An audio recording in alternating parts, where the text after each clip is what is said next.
Hey everyone, and welcome back to my completionist playthrough of the Baldur's Gate Saga with SCS.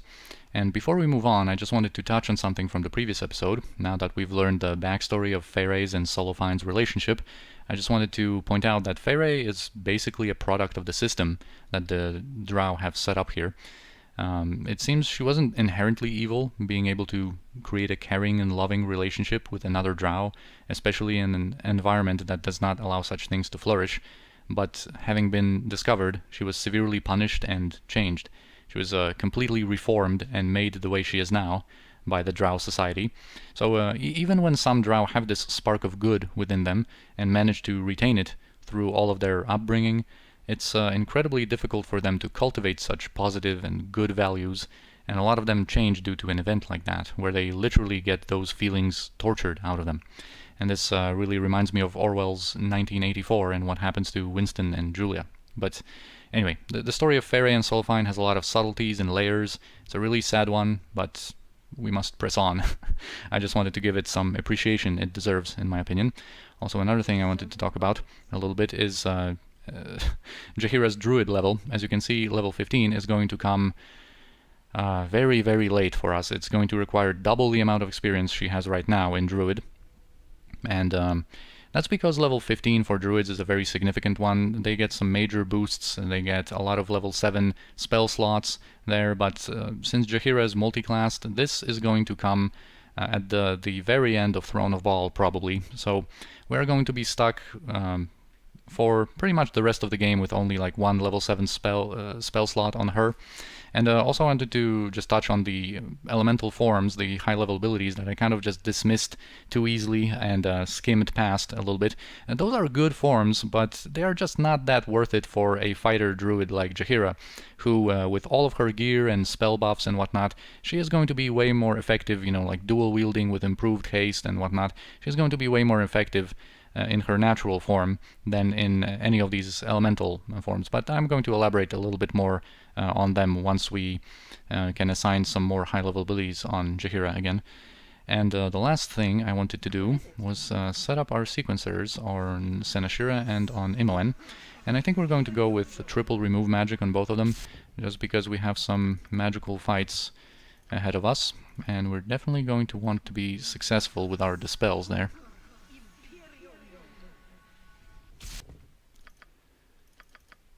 Alright, and now back to the main story. We were, of course, tasked to stop by the Temple of Loth here and finally meet Matron Mother Ardulace. Certain, yes, without doubt.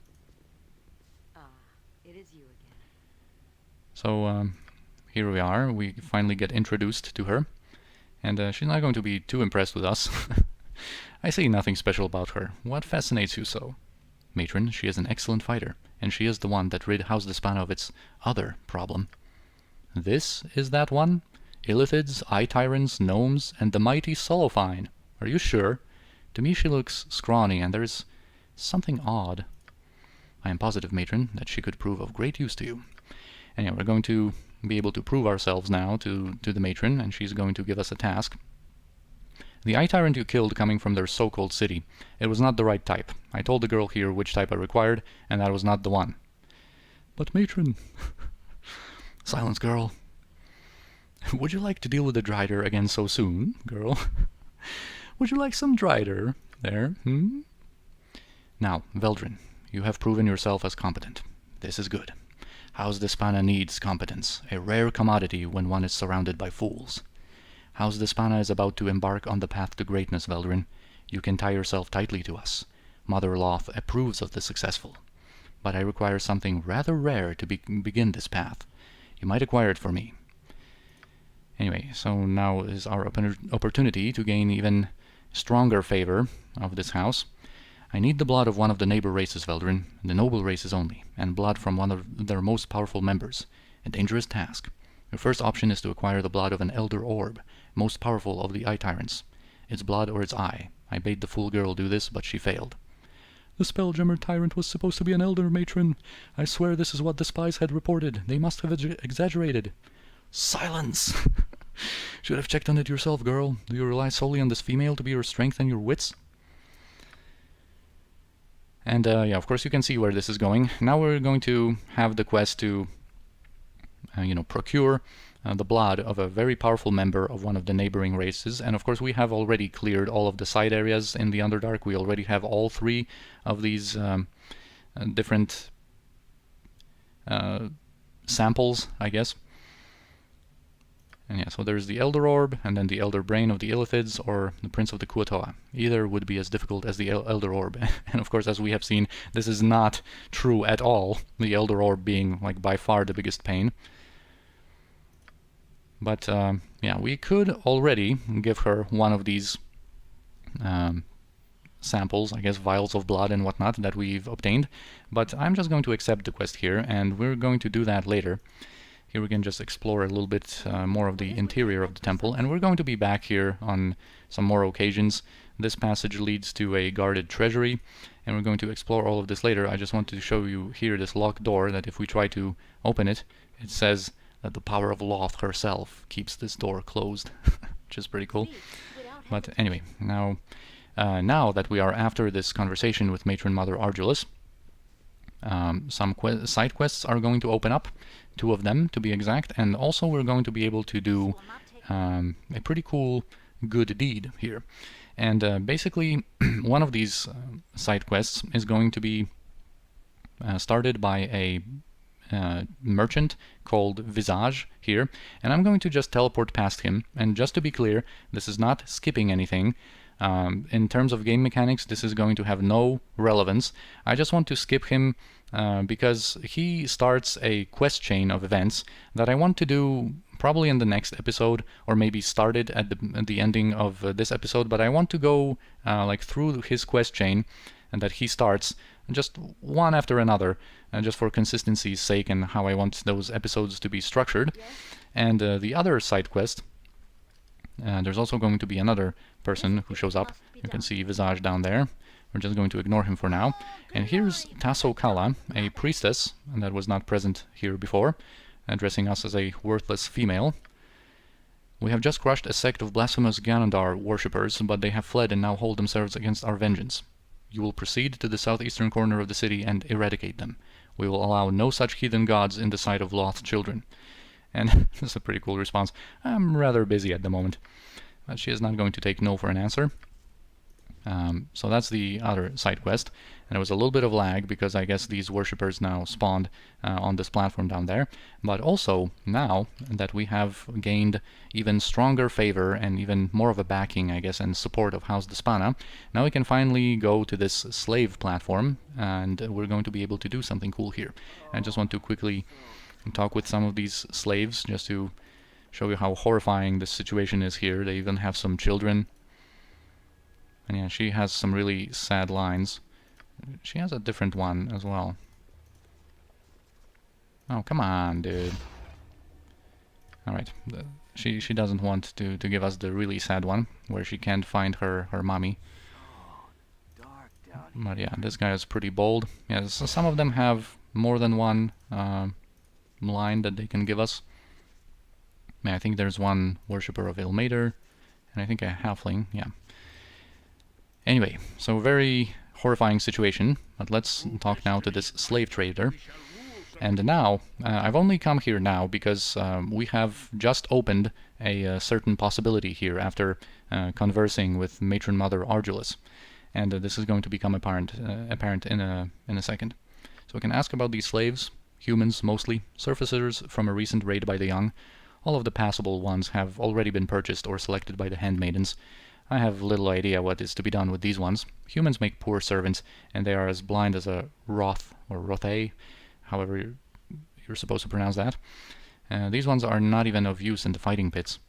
I suppose eventually someone will purchase them and donate them to the temple to be fed to the spiders for Loth's favor. So, we can ask how they are purchased. They are sold to noble houses or to handmaidens. You are favored by Matron Ardulace, yes, of House Despana? Are you here to buy these slaves? So yeah, now that we have talked with Matron Mother Ardulace, we can buy these slaves on behalf of House Despana. Before having that conversation, there is no option to do anything here, and we can do a good deed here, but let's explore a little bit more in this conversation by saying that we wouldn't have much use for them. Then use them for sport outside of the city, or send them to the temple as an offering. The Dark Mother's spiders are always hungry. Jesus. So, you know, we're going to be rescuing them from a pretty horrifying fate here.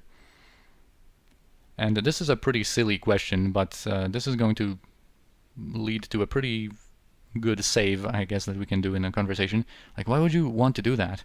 Are you so weak and frail as to care for these slugs? Why would you even say such a thing? I want to set them free to watch them be devoured in the Underdark, fool. Or perhaps I will hunt them. I haven't decided. Ah, sport, I see. The matron must favor you highly to reward you so. Very well, my misunderstanding. So yeah, they are worth 2,000 with equipment, or half of that without, and we are going to want them equipped and armed, but we can also lower the cost a little bit. It is a low cost as it is, but these are only humans, I suppose. So we can have them for 1,500, and that's exactly what we're going to do. You are doing me a favor, taking these filthy humans. I'll have to go and get their equipment, but I shall bring them out of their cages first. While I'm gone, you may wish to leave your instructions with them. I'll have them armed and sent where you wish. Lots of favor on you, female. And yeah, he's going to go away, and we're going to be able to talk with the leader of these people. And when we proclaim that we intend them to be free, he's going to be really surprised by that. But this is pretty cool. I can't explain, but you will be equipped shortly. Go to the gates and tell them you are doing a service for me. Get to the surface. Can you do that? And of course, seeing how difficult it is for us to get back to the surface, I don't predict that they are going to have much success, but at least they have a chance here, you know? At least we have spared them this horrible fate of being sacrificed or hunted for sport, and with weapons and equipment, it is possible, and that they are going to be able to, well, get out of the Underdark and hopefully save themselves.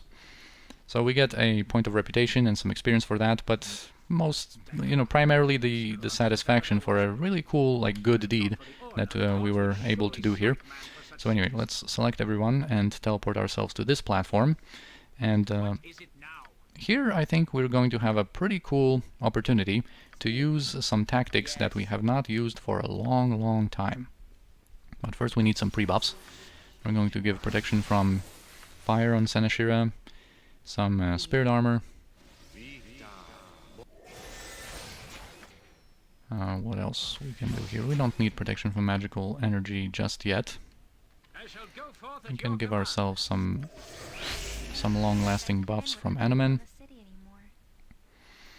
And I think what we're going to do is get some potions here that we have not used for a long while. And we're basically going to have a nice opportunity for some Armageddon tactics, believe it or not. The last time we've used them was kind of in the Druid Grove, but really in Baldur's Gate 1. And here there's going to be a decent situation to have some, you know, good old fun from Baldur's Gate 1 and use some explosives. And we are even going to equip our Necklace of Missiles. We're going to give one of these potions to Jaheira, one of them to Kirinai, and actually we are even going to get our Ifriti friend summoned.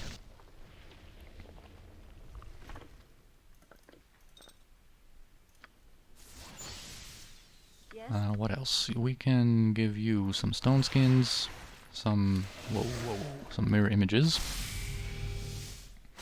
And I think we're even going to give an oil of speed to Seneshira, so that she's very quick. She's going to apply that right now. And yeah, we're going to fight these Ghaunadaur worshippers. Ghaunadaur is kind of a god of different monsters and beasts and like deformed creatures, and we're going to kind of see that right now. Also, we're going to want to have True Sight active when we enter this encounter. Alright, and now we can go in a little bit. Let's just try to have our guys with explosives in the front here. Alright, let's get in there and see what we're dealing with. Alright, so here we have, we're going to have 3 drow, Relonar, the mage, being kind of their leader. He's level 16, I think. Then we have this priest leader, which is level 14, I think, and this other priestess is like some low level. And of course we have a lot of these different slimes, jellies, and these two aTweaks. And I say that this is going to be a pretty good situation for some Armageddon tactics is because actually most of these slimes don't have any magic resistance or only 10 magic resistance. Like for example, these monster jellies are the version that only has 10 magic resistance. I think only these gray oozes are immune to magic.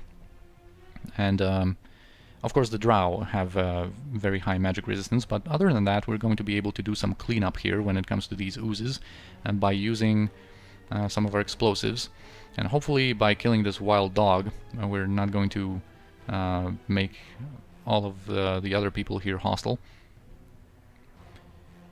Alright, also what we can do here is start unleashing our stuff.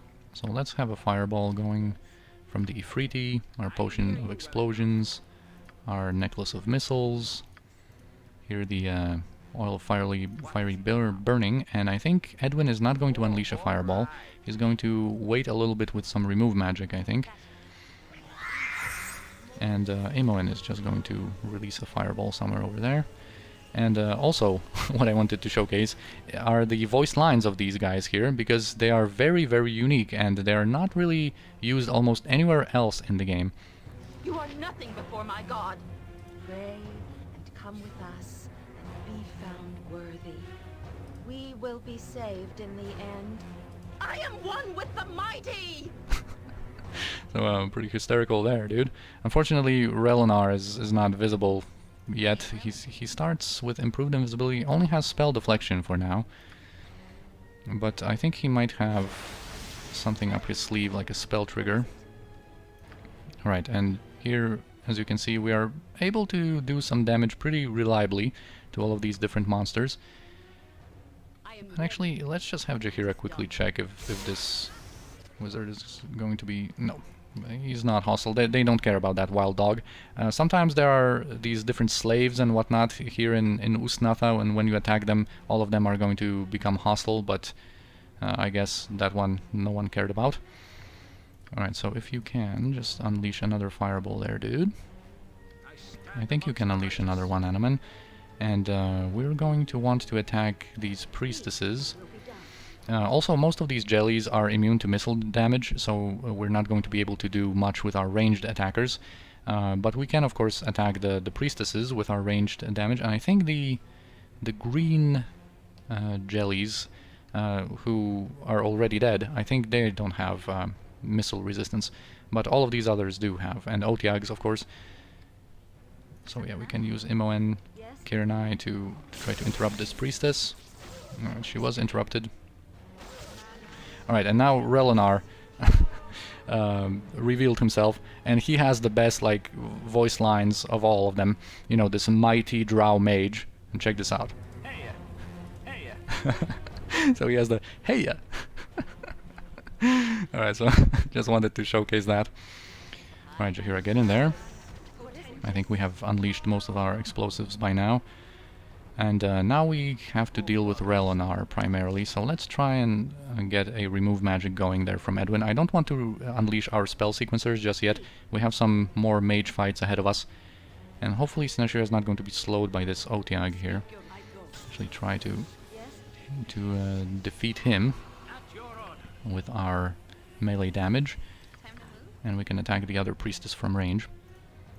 Why are you not doing what I ask you to do there? Ifriti. Alright, just be a distraction now. Alright, so Breach was cast on Sinashira, and that unfortunately did remove her stone skins, but not much more. I should have cast spell immunity to abjuration. I forgot about that when pre-buffing. But anyway, let's see. Alright, our remove magic was very effective, so actually let's try and just quickly destroy him. It's actually pretty fortunate that he just cast, because I do believe that he should have a spell trigger. Most of like mages of his level do have some spell triggers with some perhaps additional spell protections that he possibly like could have coming from that. So it's really cool that he just cast a spell, and we might be able to finish him off quickly enough, but I think we are not going to be in time. Oh, he cast a divination spell there for some reason. Well, that was a bad choice, dude. And of course that contingency that he had with Stoneskins Point the sword, and I shall strike. What is it? slowed us down there. With all speed, comrade. Alright, but we got through this in a pretty smooth manner. Alright, and that's it. A pretty kind of a cool side fight here in Ustnatha. Alright, we got some potions and that's basically it. Now we can re-equip everybody, like they should be equipped. Yes? Alright. And let's check our time. It is going to allow us to start this quest chain with Visage now. What is Well, actually, not to speak, yes? let's just conclude this one. Must be done. Loth be praised. Alright, so you have performed the will of Loth and are worthy of another day of life.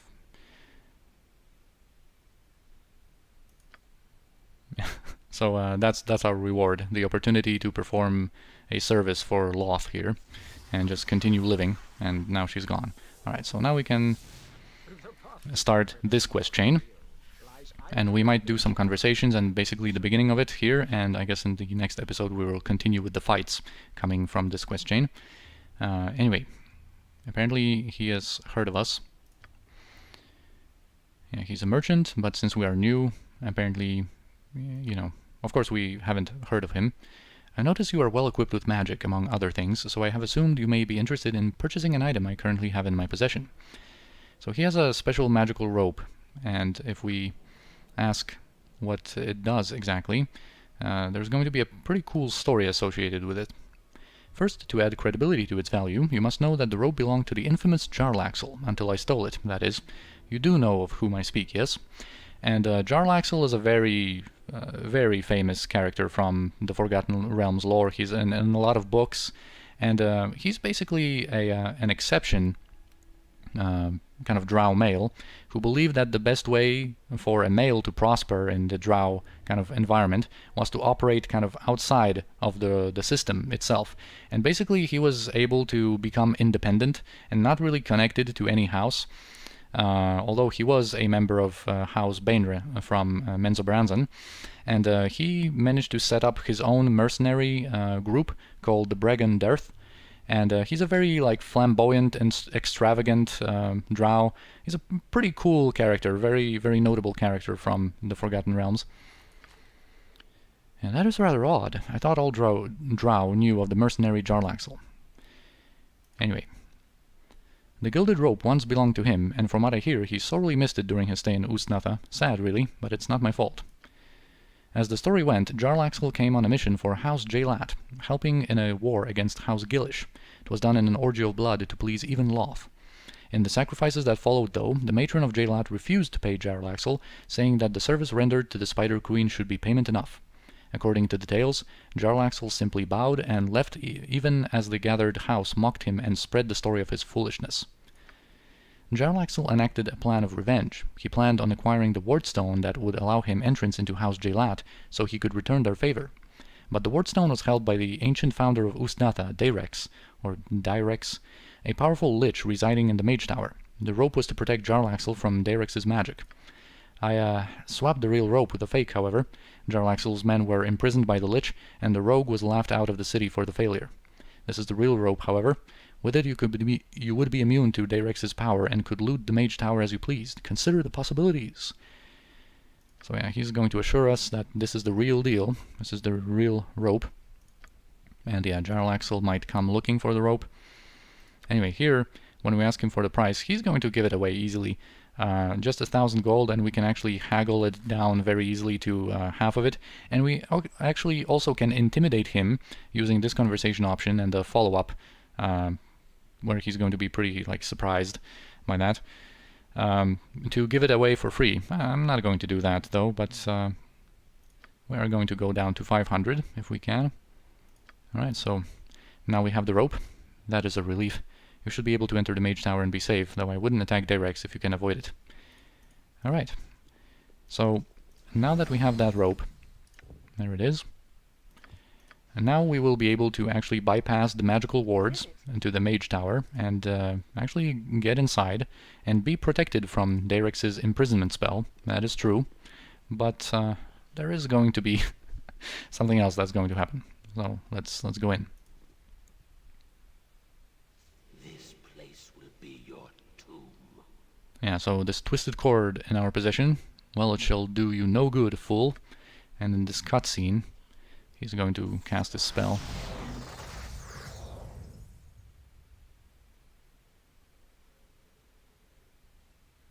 The best surfacer is a dead surfacer. And apparently, here we are in front of Jarlaxle himself. Ah, it worked. I wasn't sure it would. These things have a way of never working out exactly as you plan. Thinking on the fly is an occupational hazard. So yeah, Jaheira is going to be able to kind of put 2 and 2 together, I guess, and have the correct assumption. Visage, are you about? There's going to be quite a few different twists in the course of this quest line. I am here, Commander, at your service. Yeah, allow me to introduce my lieutenant, Visage. I am sure you are already familiar with Veldrin, yes? Tell me, did you lie to her? I did not, Commander. I didn't think so. Visage said the rope would protect you from Darex's imprisonment spell, and it did. You are here, not in some minuscule hellish subplane. This is a pocket plane, headquarters of the Ghaunadaur, my mercenary band. I hoped the rope would bring you here, and I see that it has. Welcome, Veldrin. So, yeah, a pocket plane is a concept that we're going to learn more about in Throne of Baal. But yeah, it's basically a safe headquarters for his mercenary company here. And why go through all of this trouble? But yeah, he wanted to see if we would actually attempt to face the Lich. Call it a test of courage, if you will. With most of my men imprisoned by the Lich, I've hardly anyone left to do what I require done, and I can't go asking just anybody now, can I? So of course we have no interest in working for him. Here we can be pretty, like, defiant, seeing how we were put in this situation. No, this isn't how it's done. You listen to my offer and then you gesticulate helplessly. That is, before you agree to do as I ask. After all, do you know how to use the rope and leave this subplane? But let's not get unpleasant. All I wish is a friendly chat. Then you may decide. Well, you were about to deal with the Lich anyway, before he cast you into the plains. I simply need you to acquire something that he has in his possession. The wardstone for the House of Jalat? No. Even I know when to give up on a plan. My men come first. The Lich has numerous gems that contain the souls of my men, and I want them back. Whether you kill the Lich or not is up to you. Killing him would allow you to loot the tower, I suppose, but however you get those gems is of no concern to me. Once you gather up the gems, I will use the rope to pull you back into the headquarters here. Easy enough, yes? You are ready to go, then? And of course never agreed to this. Oh, right. We're at the gesticulating helplessly part, aren't we? Visage, I thought I told you to remind me when we arrived at this point. They have some pretty cool lines here. As for you, dear friends, I think you will want to do this. You wouldn't want your true identity revealed, would you, Seneshira? So again, like someone who wants some task performed for them already knows our true identity. Ah, there is no need for such a glare, Seneshira. I'm confident you will acquire the gems, and such action will be unnecessary. And if you kill Darex, you will have access to his tower. You could even take the Jalat Wardstone and pillage House Jalat if you wish. It's all good. I just want to make sure that you find those gems in a timely manner. He's going to offer an hour, but here Visage comes to the rescue and gives us a whole day for that. Seneshira won't need it, but just to be sure. Yeah, make sure you hold on to the rope. You'll need it. See you then. So yeah, that's the beginning of this quest. And I think, just like I said, we are going to leave it for the next episode, just to face off against Darex properly now, and do the follow-up to this whole quest chain. But yeah, we have met the famous Jarlaxle in Baldur's Gate 2. This is really cool that Baldur's Gate 2 yet again gives us the opportunity to meet a famous character from the lore, from the books. And he is actually, like, nicely portrayed here, like pretty cool, pretty true to his normal self. And there's also a very cool mod called Spell Swords that also has Jarlaxle and some other guys from Ghaunadaur, his friends, some other notable characters. Pretty cool mod to check out. But anyway, I think for this episode this is going to be it. I thank you for watching, and I'll see you in the next one.